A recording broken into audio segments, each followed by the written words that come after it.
Joining us now is Nigel Bolton. He is co-chief investment officer of BlackRock's Fundamental Equity Group. Nigel, good to see you this morning. You've been writing a lot recently about inflation. How big a risk to markets is inflation moving into June? Yeah, good morning, Brian. Look, I think everybody's talking about it. It's been, something that's been twittering a lot over the last few months. And certainly from our perspective as fundamental investors, it's a big topic of conversation when we're meeting company managements at the moment. And we really are seeing very strong surge in inflationary pressures coming through across different industries. From basic materials, right through to the services sector as well. And it's impacting in different ways. So I think it is going to be a transitory factor. I don't think this is going to become embedded in being a permanent inflationary environment. But I do think it's something that will have great impact on both individual companies and indeed industries as well. So yes, to answer your question, it is important. And Nigel, I thought your analysis was really interesting because it's one of the rare I've seen that looks at the different parts of the supply chain, not just sort of by industry and by sector, but where these companies sit and how much of an effect it's going to have. And for some companies, it's a good thing, right? If you look at folks who are sort of at the top or the beginning of the supply chain, the producers of these raw materials, in many cases, it's good for them. In terms of timing, is it a good time to still get in on some of these companies?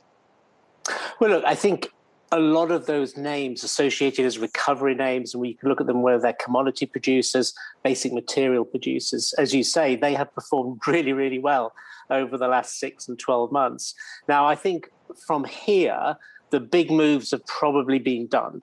I think you need to really start to be very stock specific about which of those individual companies are going to be able to have pricing power, which are going to be able to control their costs so they can actually beat the expectations of earnings. I mean, we've seen a really big increase in expectations for earnings across the market over the last 6 months or so. So from here, it's about beating those expectations. And we still see the opportunities for that down at the commodity end, whether you're copper producers, your steel manufacturers, your cement manufacturers. We still see actually for certain areas that demand is going to remain strong for longer, and they're going to be able to get more pricing power coming through. So I still think there's opportunities there, but I would not expect the kind of returns that we've had over the last 6 months or so. Nigel, I've been seeing, I'm sure you've seen this too, really zany first quarter earnings reports. I mean, in some cases, triple-digit sales gains, margin gains that I've never seen before in 15 years of doing this stuff. How should an investor know that they are investing in a fundamentally sound company, given the inflation we're seeing, given where we are in the pandemic?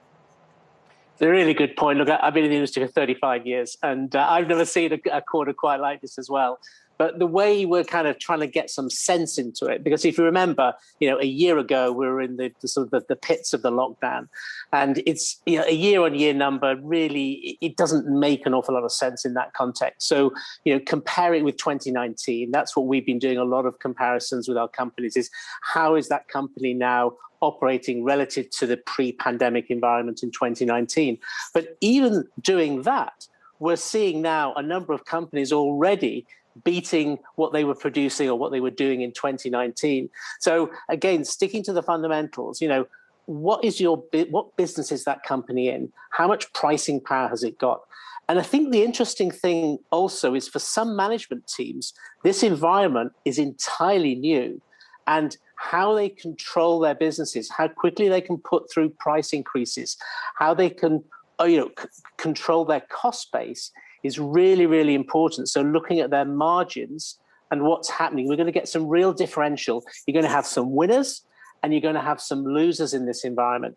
And therefore, stock picking is going to be really, really important over the next 6-12 months. What sectors are the losers?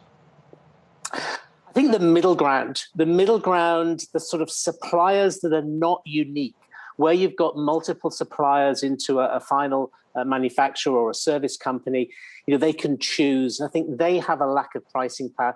To have pricing power, you need to have, some kind of IP, some unique ability a limited number of competitors. We call them moats that companies have against competition. That gives you inherent pricing power. If you look at the semiconductors, you were talking about that just earlier on the show, and we do see in that sector that there are going to be winners and losers there. Some semi-components are more easily transferable. You can get supplies from different parts, but there are unique products, unique semi-components that actually give you really good pricing power because you can't access them from anywhere else. So those kind of companies that have got some uniqueness about them will do really well in this environment. They'll be able to have pricing power.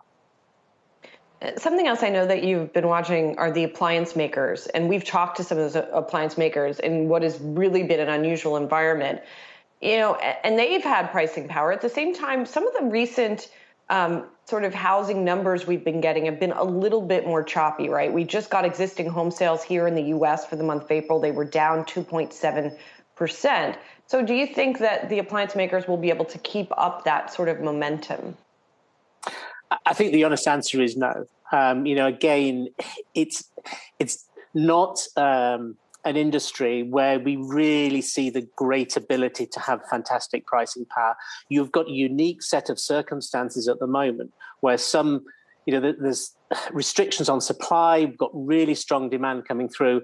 But as we move through the next 12 months, we do see that normalizing. So again, knowing your industry, knowing the companies that you're investing in, you need to have that differentiation between what we're seeing at the moment, which we believe is transitory, and actually where we'll be in 12 to 18 months' time, and which businesses will be able to continue to have pricing power where they have unique abilities.